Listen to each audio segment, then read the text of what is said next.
Hello, আসসালামু আলাইকুম everyone. কি অবস্থা সবার? আশা করি সবাই অনেক অনেক ভালো আছেন। তো ক্লাসিক জোন ইউটিউব চ্যানেল এবং ফেসবুক পেজের পক্ষ থেকে আপনাদের সবাইকে স্বাগতম। আজকের এই ভিডিওতে মূলত ইতালি ভিসা ভুক্তভোগী যারা রয়েছেন তাদের জন্য একটা সুখবর রয়েছে।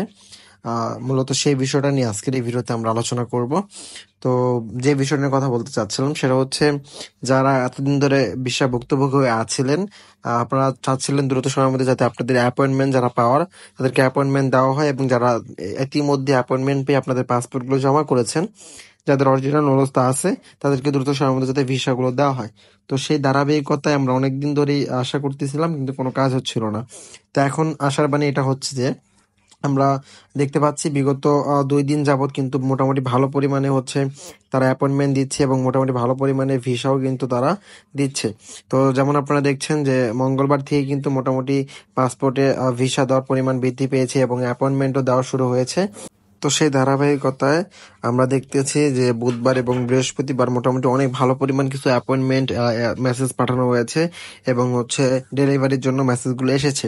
তো এই যে এগুলো মেসেজ এসেছে, এগুলো কিন্তু রবিবারে হচ্ছে আপনাদের এই পাসপোর্টগুলো আপনারা জমা দিতে পারবেন। অনেকেই রবিবারে অ্যাপয়েন্টমেন্ট পেয়েছে এবং অনেকেই রবিবারে পাসপোর্ট ডেলিভারি পাবে। তো আমরা আশা করি রবিবার দিন অর্থাৎ আগামী কালকে হচ্ছে আমরা খুব ভালো পরিমাণে একটা পাসপোর্ট ডেলিভারি এবং পাসপোর্ট জমানো একটা সিরিয়াল দেখতে পারবো, এবং আশা করি কালকে থেকেই আমরা হয়তোবা এই যে পাসপোর্ট ডেলিভারির যে গতি এটা বৃদ্ধি হতে দেখবো। আগামী সপ্তাহে মোটামুটি ভালো পরিমাণ তারা পাসপোর্ট জমা নিবে এবং অ্যাপয়েন্টমেন্ট দিবে, এই আশায় আমরা করি। যেহেতু আমরা দেখতে পাচ্ছি যে কাজ মোটামুটি ভালো গতিতে আগাচ্ছে। হ্যাঁ, তো এটাই হচ্ছে মূল বিষয়।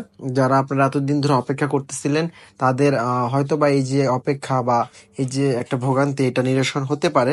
কারণ আমরা যে পরিমাণে আন্দোলন করেছি বা যে মানববন্ধন করেছি, সেখানে কিন্তু মোটামুটি অনেক ভালো পরিমাণ হাইপ কিন্তু ক্রিয়েট হয়েছিল। বাংলাদেশের সকল গণমাধ্যমে এই বিষয়গুলো সম্পর্কে নিউজ করা হয়েছে, এবং আমরা যারা ইউটিউবে ভিডিও আপলোড করে থাকি আমরাও কিন্তু এই বিষয়গুলো নিয়ে অনেক বেশি পরিমাণে হচ্ছে আমরা প্রচার করেছি। তো সেই প্রেক্ষিতে বাংলাদেশের যারা সাধারণ জনগণ আছে, এছাড়া প্রশাসনিক দায়িত্বে যারা রয়েছে, এছাড়া আপনার পররাষ্ট্র দায়িত্বে যারা রয়েছে, এবং ইতালিতেও কিন্তু এই খবরগুলো ছড়িয়ে পড়েছে। কারণ ইতালিতে অনেক ব্লগার রয়েছে, তারাও এই বিষয়গুলো আলোচনা করেছে। ইতালিয়ান গভর্নমেন্টের কানেও কিন্তু এই বিষয়গুলো গিয়েছে।